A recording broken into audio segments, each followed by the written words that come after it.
आयुष्य जगताना युजली आपण अन्न, वस्त्र, निवारा याचा प्रत्येक वेळी विचार करतो. कारण या समाजामधल्या प्रामुख्याने खूप इम्पॉर्टंट आणि महत्वाच्या गोष्टी आहेत. पण आजकाल मॉडर्न सोसायटीमध्ये अन्न, वस्त्र, निवारा आणि सोबत पैसा सुद्धा तितकाच महत्वाचा झालाय. आपल्या वेदांमध्ये 4 पुरुषार्थ सांगितलेत: धर्म, अर्थ, काम आणि मोक्ष. युजली आपण सगळ्या पुरुषार्थांना महत्व देतो, पण अर्थाबद्दल सहसा आपण कधी बोलत नाही. पण मला असं नेहमी वाटतं की आपण अर्थाबद्दल जेव्हा आपण बोलू तेव्हा आपलं आयुष्य खऱ्या अर्थाने समृद्ध होईल.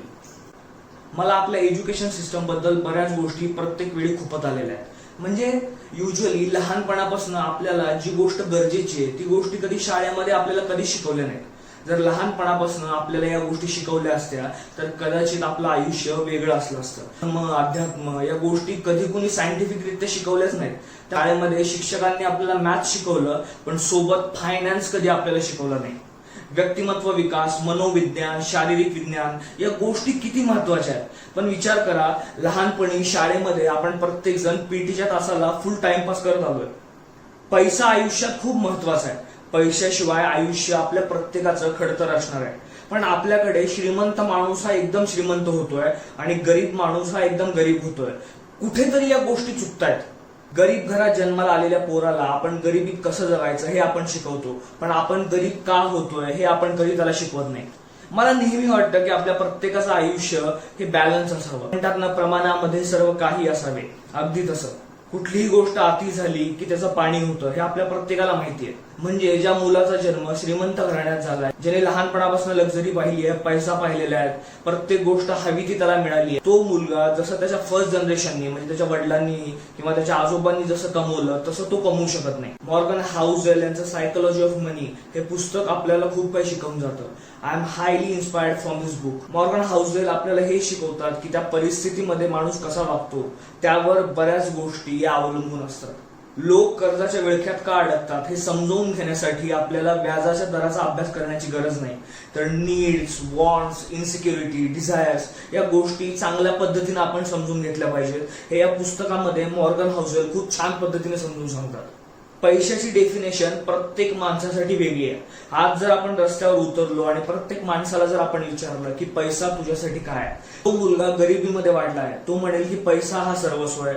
ज्यांनी लहानपणापासून पैसाच पैसा बघितलाय तो म्हणेल की पैसा सर्वस्व असू शकत नाही. अशा कितीतरी हजारो डेफिनेशन आपल्याला पैशा बाबतीत बघायला मिळतील. एक पिढीमध्ये अगदी लहान मुलांपासून ते वयोवृद्ध माणसांपर्यंत प्रत्येकासाठी वेगवेगळ्या पद्धतीने पैसा कार्य करत असतो. लहानपणापासून जो मुलगा गरिबीमध्ये वाढलाय तो जसा प्रॉफिटचा कायम विचार करतो, तसा एखाद्या श्रीमंत घरात वाढलेला किंवा सावकाराच्या घरात वाढलेला पोरगा त्यांनी विचार जरी करायचा म्हटला तरी तो त्याच्यासाठी होऊ शकणार नाही. इन्व्हेस्टर मायकल बॅटनिकचं एक वाक्य आहे: काही गोष्टी जर आपल्याला शिकायच्या असतील तर त्या नुसत्या गिरवून चालणार नाहीत, तर त्या गोष्टी आपल्याला आधी अनुभवायला लागतील. ऑथर पुस्तकामध्ये मंदी आणि वॉन्ट्स कशा पद्धतीने कार्य करतात हे पुस्तकामध्ये ऑथरनी खूप चांगल्या पद्धतीने समजावून सांगितलंय. गरज आणि हव्यास, नीड्स अँड वॉन्ट्स ह्याच्यामध्ये ना एक छोटीशी बारीक धुसर रेषा असते.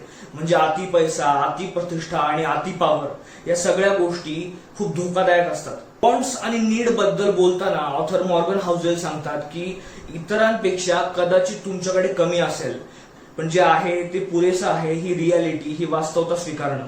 इन्व्हेस्टर वॉरन बफे बद्दल आपण कायम बोलत असतो, त्यांच्याबद्दल आपण कायम चर्चा करत असतो, पण आपल्याला हे माहिती नसतं की वॉरन बफे यांनी त्यांच्या जवळची $84.5 अब्ज संपत्तीतील $81.5 अब्ज संपत्ती ही वयाच्या 65व्या नंतर म्हणजे त्यांच्या वाढदिवसाच्या नंतर त्यांनी कमवली. So brother, take it easy. Author इथे हेही सांगतो की चांगल्या इन्व्हेस्टमेंट या चांगल्या रिटर्न्स कायम असू शकत नाहीत. म्हणजे रिटर्न्स कदाचित चांगल्या अपघाताने येऊ शकतात, पण त्या वारंवार येऊ शकत नाहीत. इथे ऑथर आवर्जून आपल्याला सांगतो चांगल्या प्रकारची इन्व्हेस्टमेंट म्हणजे नक्की तरी काय. तर चांगल्या प्रकारची इन्व्हेस्टमेंट म्हणजे त्याच चुका परत न करणं. ते म्हणतात ना, acting rich will make you poor. तुमच्या जवळची असलेली संपत्ती जर तुम्ही प्रदर्शन करण्यासाठी किंवा शो ऑफ करण्यासाठी जर जगाला दाखवत असाल तर तो संपत्ती कमी करण्याचा एक उत्तम मार्ग आहे. त्यामुळे ऑथर इथे सांगतो की तुमच्याजवळ कितीही संपत्ती असू द्या, कमी असू द्या, जास्त असू द्या, तुम्ही इन्व्हेस्टर असाल तर तुमच्याजवळ जी संपत्ती आहे त्याचा आदर आधी करायला शिका. Don't spend too much money on liabilities. Phones, car, ज्या गोष्टी जगाला दाखवण्यासाठी आपण करतो ना, त्या गोष्टी जर आपण कमी केल्या तर कदाचित आपण चांगले इन्व्हेस्टर होऊ शकू, असं ऑथर पुस्तकामध्ये सांगतो. द सायकोलॉजी ऑफ मनी हे मॉर्गन हाऊसेल यांचं पुस्तक सर्वांगीण बाजूने आपल्याला मदत करतं. ते आपल्याला नीड्स बद्दल, वॉन्ट्स बद्दल, इनसिक्युरिटी बद्दल, पैशाच्या सायकोलॉजी बद्दल, अगदी सगळ्या बाबींबद्दल पुस्तक आपल्याला चांगल्या पद्धतीने गाईड करतं. आज या व्हिडिओमध्ये मी काही महत्वाचे मुद्दे शेअर केले, ज्या गोष्टी खरंच मला खूप आवडल्या. त्यामुळे पैसा कमवा, इन्व्हेस्ट करा, पण लवकर श्रीमंत होण्याच्या नादामध्ये देशोधडीला लागू नका, म्हणजे झालं.